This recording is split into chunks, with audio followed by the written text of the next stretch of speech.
DC here. Hi, guys and gals. Well, hope you're well. It is Friday. And, oh, goodness. The day has not started off all that well. Well, we have people working outside. Um, there's, well, we had to change, was it last year? Yeah, last year we had to change the garage door. And we knew there would be some masonry work. So the mason has come, and now we're like painting, after the masonry work. And then, of course, there's always seems to be something, it's like, okay, so have somebody who's painting also the entrance. But we've been having problems with infiltration of water and so on. And so, of course, then they say, well, we can do that, but we have first to fix this problem. And of course, when you find one problem, logger's itch, you always seem to find another problem. So water infiltrating, and like he told me, well, he says, it's infiltrating in the direction where we're doing the work. So that means that in who knows how long, it might create a problem on what we've just repaired. And, there always seems to be something. And every something is, if you're in the construction business, which I am not, but I mean, when every time that somebody turns around, it's a lot of money. And so yeah, anyway, and so I have to try and explain to him. Well, try. It's not very difficult. He's a rather nice person, but he was pretty clear. He said, "Well, he says, I mean, if I just repair it, he says, I can guarantee if there isn't, something that comes up and creates a problem that we know was a defect." And I said, yeah, I realize that. But I said, there's just so much money in the pot. And already we've taken more out of the pot than what I had in there. So, yeah. This morning, or it was yesterday, I think, I was reading about something that kind of ties in. It was about the Greek, in Greek or ancient Greek, I don't know how it is in today's Greek, probably it's the same, that there is two words or several words to describe time. And the two principal ones was chronos and kairos. And when you think about it, well, chronos is like the time of the day, the time of everything, the way you measure time, things like that. And kairos it's the time for this to happen, or it's the accomplishment of something within time. So like one is like, we could say, the linear time, and one is the non-linear time, I guess, if we would try to explain it in another way.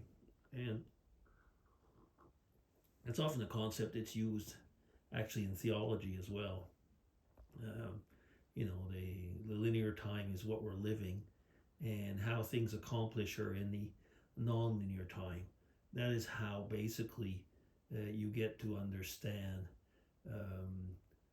Well, for example, you don't get to understand it. I'd say if you understood it, you were much more intelligent than everybody else in the world. But it's the way of going on to for example, the sovereignty of God and freedom of will.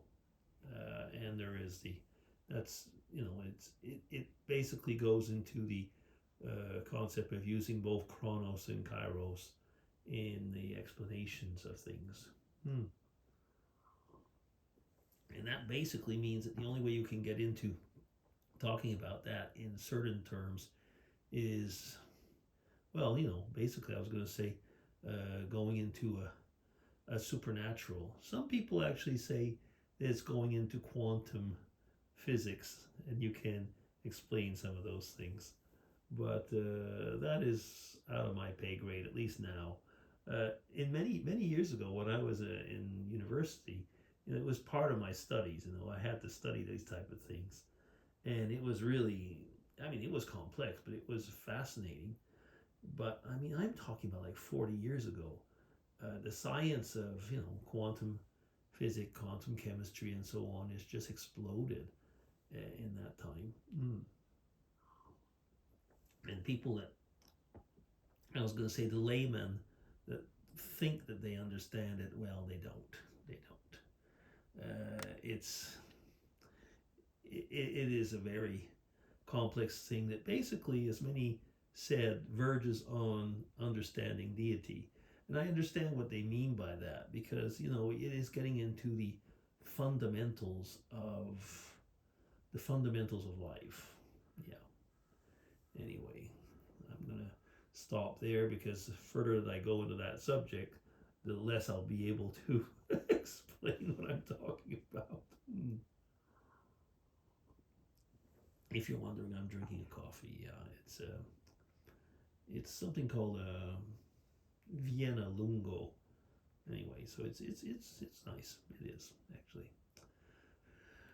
Oh, in a few hours, I think probably in 2 hours, I have my Spanish class. I always get surprised how my Spanish teacher can show the energy he has. Like, because like a class I'll be having is at noon on my time, which is 4 in the morning at his in Mexico City.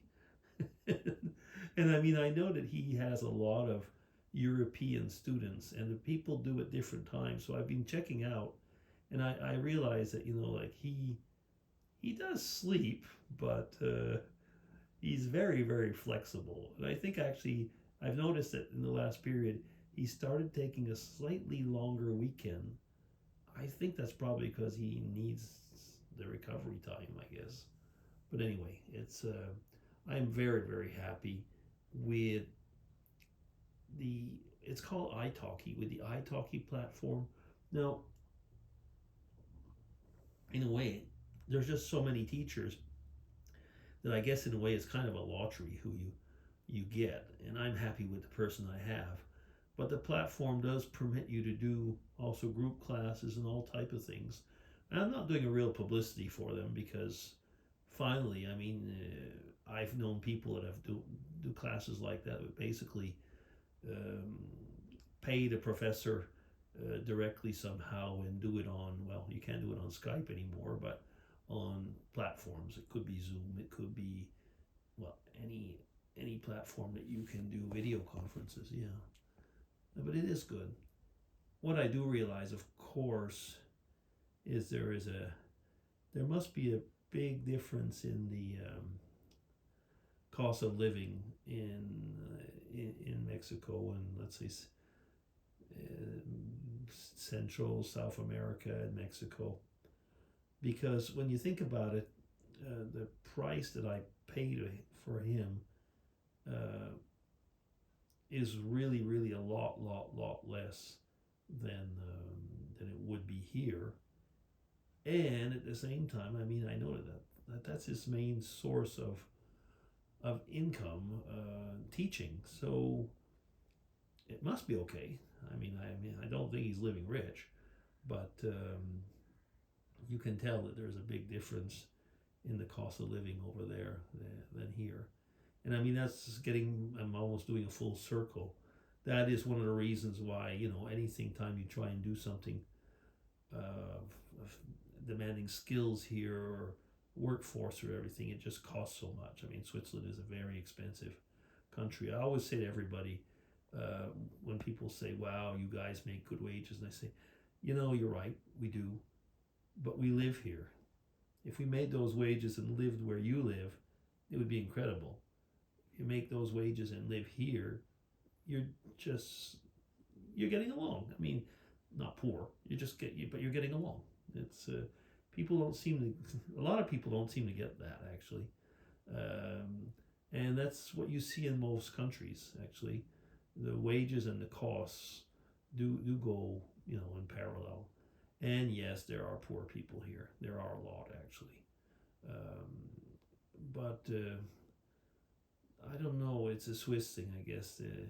The Swiss, the poor people in Switzerland are a lot less visible. And it's not that the Swiss are hiding them; they hide themselves. It's a question of pride, I guess, and just the way it is. It's not an easy world actually these days. but for many reasons. Okay, I have had kind of a downer on this vlog, but I mean, anyway, it was needed to chat, and that's it. So I'll be DC signing off. Take care, everybody, and have a good Friday. And the weekend's coming. It is TGIF.